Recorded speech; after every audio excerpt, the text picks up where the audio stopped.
जय हिंद दोस्तों, let's start.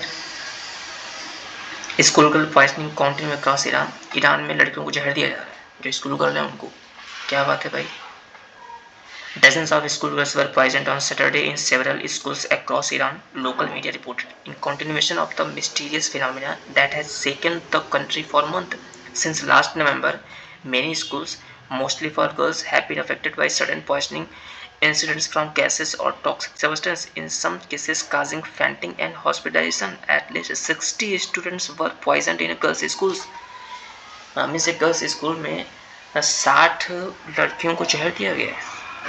According to an official, more than 5,000 students have been affected by similar poisoning in more than 230 establishments located in 25 countries, 31 provinces.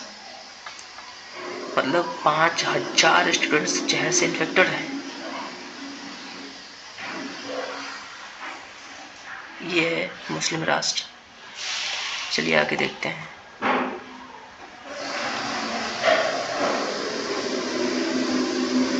Not against JPC but supreme court panels will be more effective power. Actually जो opposition पार्टियां हैं वो Adani stock को लेके JPC की मांग कर रही है। JPC abbreviated form of joint parliamentary committee which consist of both the member from Lok Sabha and Rajya Sabha.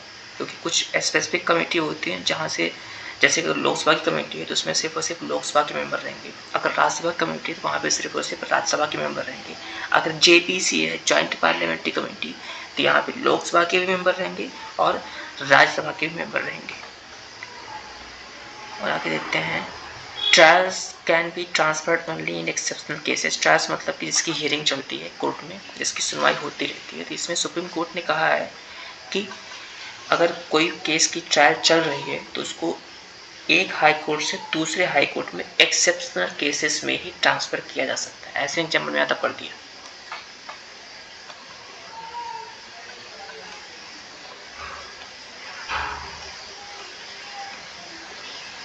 Sixteenth finance panel will be constituted in November. देखिए फिनांस कमीशन ये क्या होता है, आर्टिकल नंबर 280 के तहत। ठीक है, मतलब हवाबाजी नहीं है ये आर्टिकल, इसको कॉन्स्टिट्यूशन में अच्छे से लिखा गया है। आर्टिकल 280 में प्रेसिडेंट के पास पावर होती है कि हर 5 साल में एक फिनांस कमीशन का गठन करे।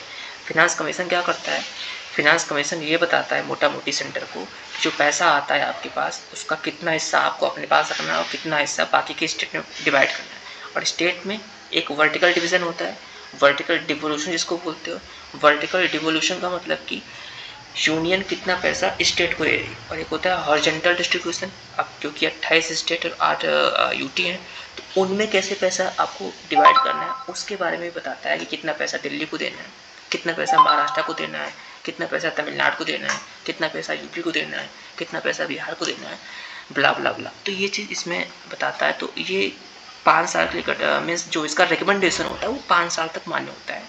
तो इसका रिकमेंडेशन लागू होगा 2025 से, 2025 से लागू होगा तो 2030 तक चलेगा। तो अभी जिसका रिकमेंडेशन चल रहा है वो 15th फिनांस कमीशन का है, जिसको हेड कौन कर रहे थे, एनकेसी। ठीक है, और यहाँ पे कुछ नहीं है, आगे देखते हैं।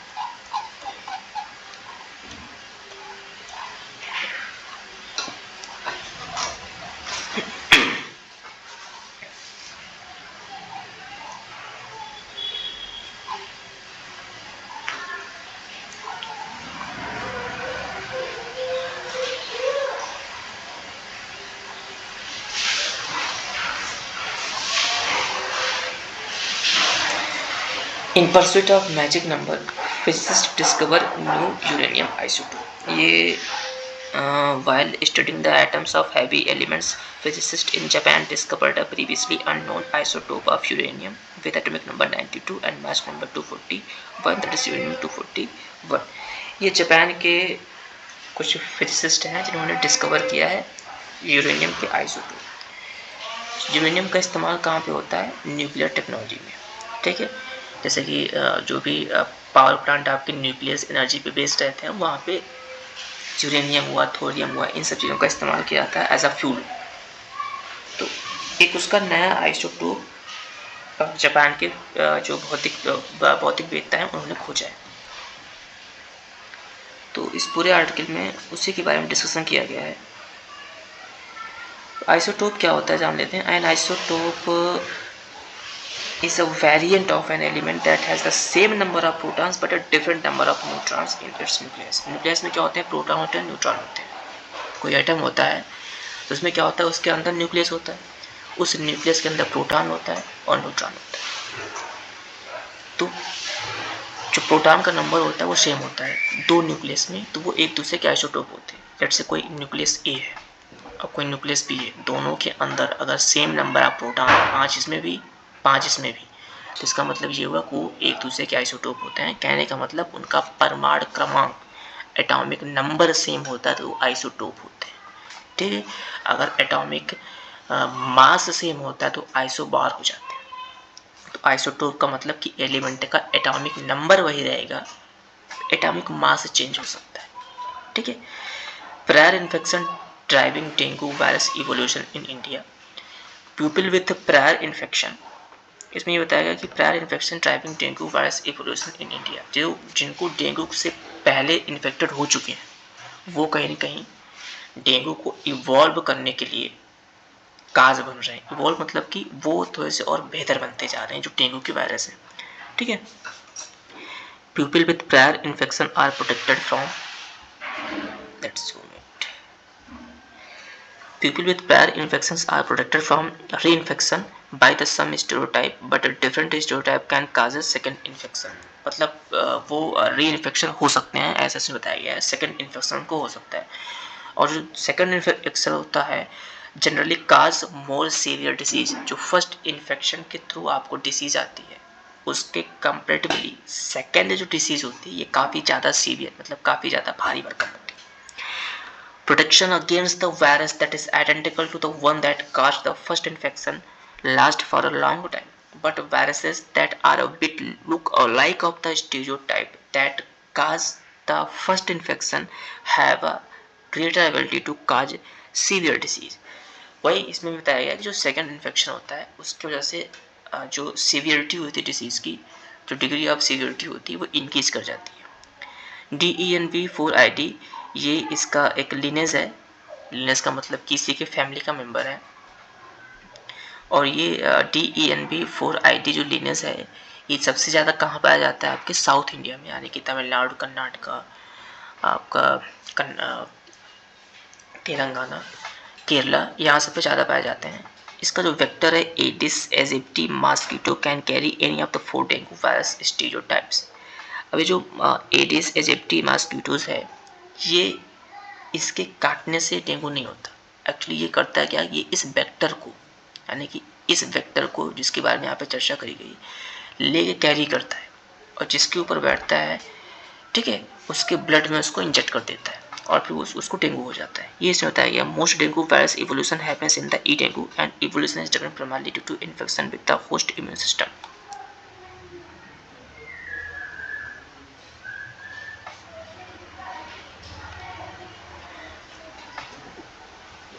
Pelicans, mangroves and salt marshes. Salt marshes जो एक जहाँ पे महासागर खत्म होते हैं ना, या फिर खत्म कहाँ होते हैं तो पता ही नहीं, महासागर जहाँ से शुरू होते हैं जैसे कि केरला के तट पे हुआ या फिर आपके तमिलनाडु के तट पे हुआ, तो वहाँ का जो साल्ट होता है मीन्स पानी वहाँ का खारा होता है, नमकीन होता है। ठीक है, ये मार्स का मतलब होता है दलदल, यानी कि नमकीन खारा दलदल, या यूँ कहो तो इसको आप मैंग्रोव भी बोलते हो। पेलिकन्स यानी कि पेलिकन्स एक पक्षी होते हैं, ये पेलिकन्स होते हैं। The islands of Sriharikota serves as a barrier that seals a brackish water. Brackish water means खारा पानी, इसमें नमक बहुत ज़्यादा होता है। Lagoon that we call the Pulicat Lake, being mostly off limits to tourists because it is an ISRO launch site. The area is teeming with 76 species of water birds. The lake itself has an average depth of only 1 meter, although it is nearly 60 kilometer long। ठीक है, तो जो Pulicat lake है आपका, इसमें मतलब tourist नहीं जा सकते क्योंकि यहीं से जो इसरो का सैटेलाइट लॉन्च होता है यहीं से लॉन्च होता है, दैट्स वाई। तो यहाँ पे यही से बताया गया है। ब्लू स्पॉट, ठीक है, ब्लू स्पॉट यानी कि एक स्पॉट वाइल्ड पेलिकन्स एक पंछी है, उसके बारे में बताया गया है। ब्रीडिंग साइट, फिर उनकी ब्रीडिंग साइट कहाँ पे होते हैं, कहाँ पे वो ब्रीडिंग करते हैं, मीन्स कहाँ पे उनके अंडे वंडे देने की जगह होते हैं, उसके बारे में बताया गया है। Ramsar site wetland of global importance are called Ramsar sites after the city in Iran where the treaty on wetlands was signed. ठीक है, वेटलैंड्स का मतलब आर्द्रभूमि, इसको अच्छे से डिफाइन किया गया है कहाँ पे, और जहाँ पे इसकी ट्रीटी हुई थी ईरान के सिटी में, रामसर एक जगह है ईरान में, वहाँ पे इसकी ट्रीटी हुई थी। So that's why it's called Ramsar site. ठीक है, इंडिया है तो इस तरह में इस तरह की साइट इंडिया में कितने हैं, इंडिया है 75 Ramsar sites of which 14 are in Tamil Nadu. 75 Ramsar site India में टोटल है, जिसमें से 14 तमिलनाडु में है, और 3 लास्ट ईयर ऐड किया गया, Karikili bird sanctuary and Pallikaranai marsh reserve forest and the Pichavaram mangroves that spot wild pelicans is seen all these places. तो जो स्पॉट वाइल्ड पेलिकन है, यानी कि जो पंछी है, ये आपके करकिली बर्ड सेंचुरी में भी दिखते हैं, पालिकरानी मास रिजर्व फॉरेस्ट में भी दिखते हैं, और पिचवाराम मैंग्रोव्स में भी दिखते हैं। frequently asked questions इसमें what is behind China's renaming, इस पर जो चाइना ने अरुणाचल प्रदेश की जगहों के नाम बदल दिए हैं, और साथ ही साथ ये बताया कि चाइना का हिस्सा है, उसके बारे में इसको एक्सपर्ट के जरिए एनालाइज किया गया है। वाई हैव की ऑयल प्रोड्यूसर्स ओट आउटपुट कट्स। ठीक है, इसमें भी कल चर्चा करे गए थे कि जो ओपेक कंट्री हैं उन्होंने क्या किया है कि जो ऑयल की सप्लाई है उसमें कट कर दिया है। ठीक है, मीन्स अब ज़्यादा सप्लाई नहीं करना है, ज़्यादा प्रोडक्शन नहीं करना है, प्रोडक्शन कम से कम करना है। The story so far major oil producing countries including Saudi Arabia, Iraq and United Arab Emirates as well as Russia have announced cuts in oil production that will start in May and last until the end of 2023। यानी कि इस बार के मई महीने से start होगा जो oil production में cut करना है, और लास्ट 23 में चलेगा।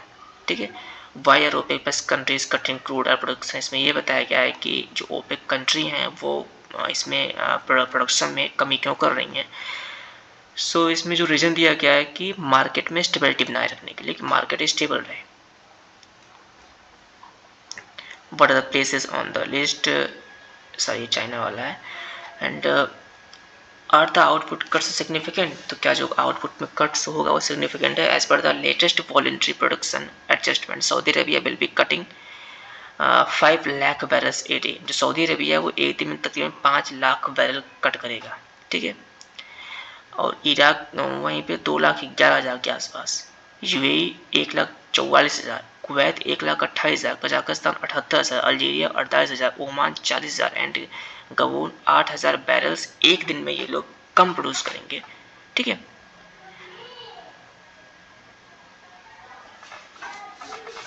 हालांकि यूएस ने इसकी निंदा करी। यूएस ने बोला है कि ओपेक्स जो डिसीजन है वो अनएडवाइजेबल है, यानी कि बिना किसी सलाह के इसको Our focus is going to remain on making sure that energy markets are able to support a growing economy and keep prices down for Americans as they lead to the pump।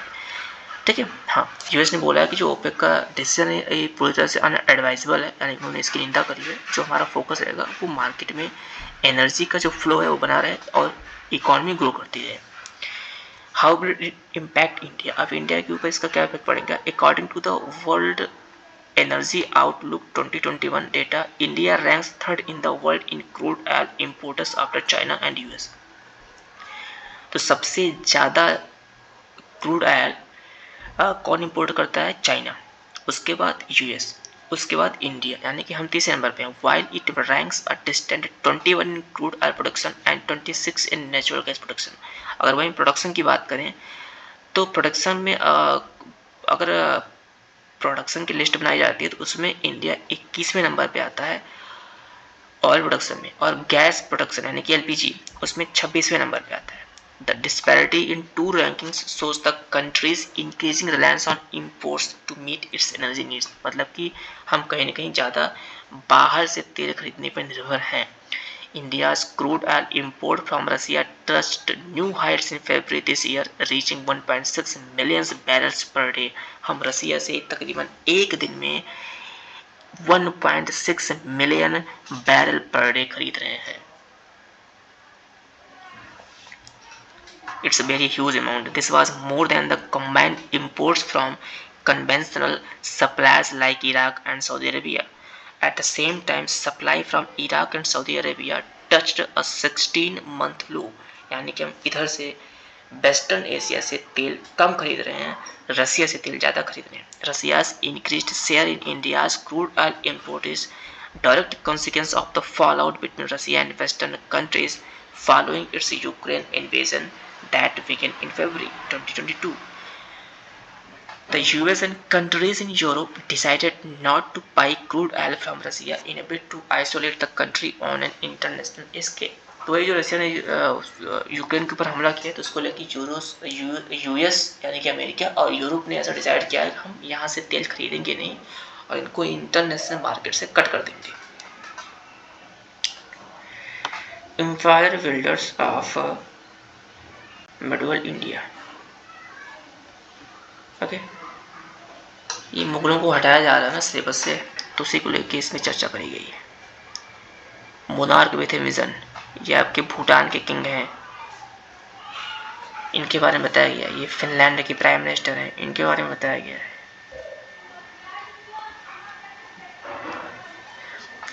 Global headwinds to slow India's GDP growth. Parekh, global headwinds are likely to slow down India GDP growth. अभी तो institution ने India के GDP growth को कम किया था. तो ये पारेख यानी कि Deepak Parekh is the chairman of HDFC bank.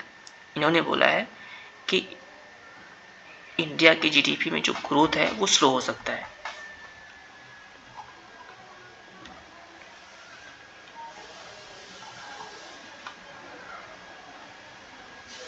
Okay friends, that's all. Thank you.